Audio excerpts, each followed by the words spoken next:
5.5 Part 4, Example 2 here says find all the solutions in the interval from 0 to 2 pi of the equation given here.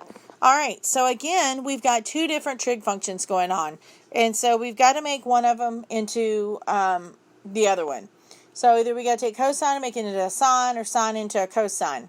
Well, we could use those cofunction identities like we did earlier, but just to show you there's another way, is remember, if I could get it to be a cosine squared or a sine squared, I can use those Pythagorean identities. Plus, I see that square root of 3 there, and my thought is, well, how do you get rid of a square root? Well, you square it.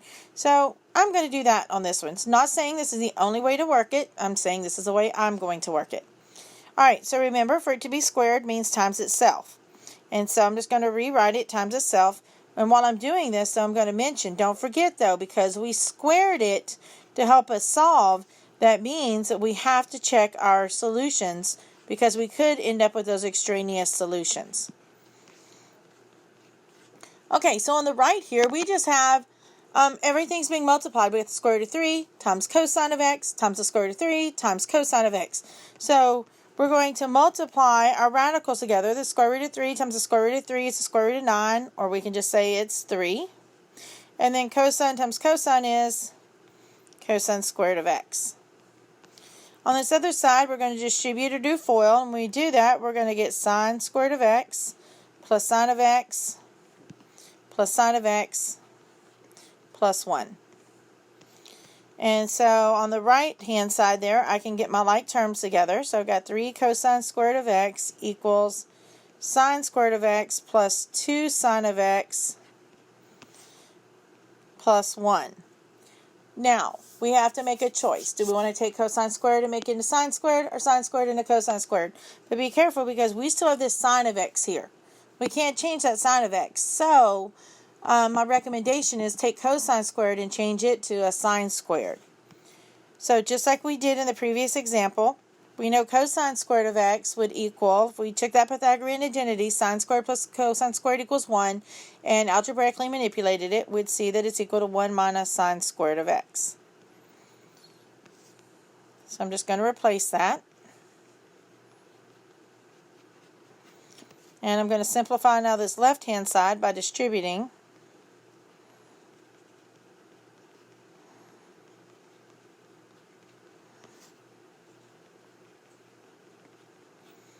And then anytime you have a squared and a non-squared of the same variable, or in this case trig function, remember you want it set equal to 0 so you can factor it, or you can use your quadratic formula. So I'm going to move this side over by subtracting the 3 and then adding the 3 sine squared of x. And so I've lined it up here with its like term. So we get 0 equals 4 sine squared of x plus 2 sine of x minus 2. The first thing I notice is that every one of those terms is divisible by 2. So my greatest common factor out of 2, and I'm going to divide both sides by it. And so we get 0 is equal to sine squared of x plus sine of x minus 1. Alright, so now this is just like the others. We're going to factor it. So I'm just going to do it from here. You can use substitution if you need to there. So we know we have sine squared of x plus sine of x minus 2. To get sine squared, we know it's got to be sine times sine at the beginning of them. And my last two terms, I have to multiply to 2 and subtract to 1. So it's going to be 2 and 1. 2 needs to be positive, and the 1's going to be negative.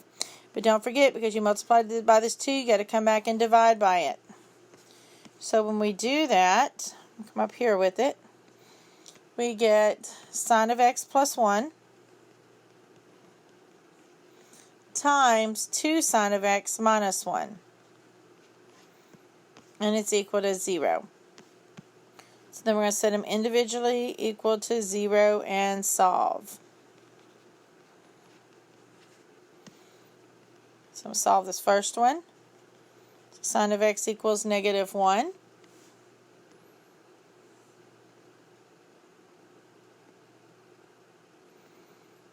And I'm going to solve the second one here.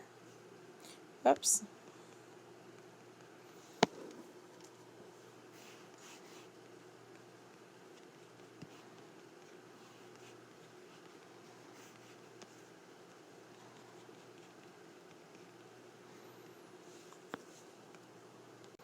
All right, so now we're back to just solving this like we did on the others. So we're looking for where sine of x equals -1. Remember, sine or cosine equals a whole number. It means it's going to be quadrantal, probably. So let's see, sine is our y value. Where is y equal to -1? And that would be at 3 pi over 2 down at the bottom. And then here we have sine of x equals +1/2. Sine is positive in quadrants 1 and quadrants 2. And so sine is your y value. So where is y equal to 1/2 in quadrant 1? Should be at pi over 6. And in quadrant 2, that would be at 5 pi over 6. Now, but remember, we squared this at the beginning, so that means we have to check our answers. So I'm just going to kind of do this right below here. Use your original problem. So the original problem was square root of 3 times sine of x, which was this first one, would be, it's cosine. Square root of 3 cosine of x, which x is going to be square root of 3 over 2. And we want to know, is that equal to sine of x, which is the square 3 pi over 2 plus 1. Now remember, 3 pi over 2 has an ordered pair of 0, -1. So we got square root of 3 times cosine, which is the x value. And we want to know, is that equal to sine, which is the y value, plus 1. So we end up on the left with 0. On the right we get 0. That's true. So 3 pi over 2 is definitely one of our solutions. Now I'm going to check pi over 6. Same thing. Square root of 3 cosine of pi over 6. And we want to know, is that equal to sine of pi over 6 plus 1. So remember, pi over 6 has an ordered pair of the square root of 3 over 2, comma 1/2. And so we got square root of 3 times cosine, which is the x, so square root of 3 over 2.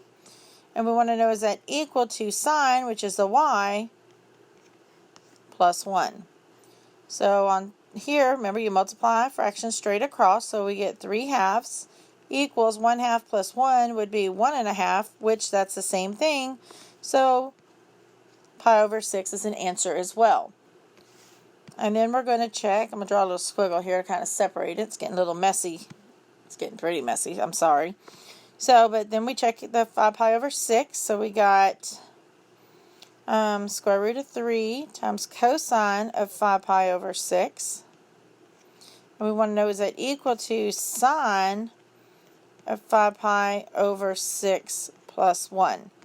Now 5 pi over 6 has an ordered pair of negative square root of 3 over 2, comma 1/2. And so we got to plug this in. So we got the square root of 3 times cosine is the x value, so negative square root of 3 over 2. And we want to know, is that equal to sine, which is a y value, plus 1. And so when we work out this first part, we get negative 3 over 2. And we want to know, is that equal to 1.5? Well, no. One of them's positive, one of them's negative. That is not equal.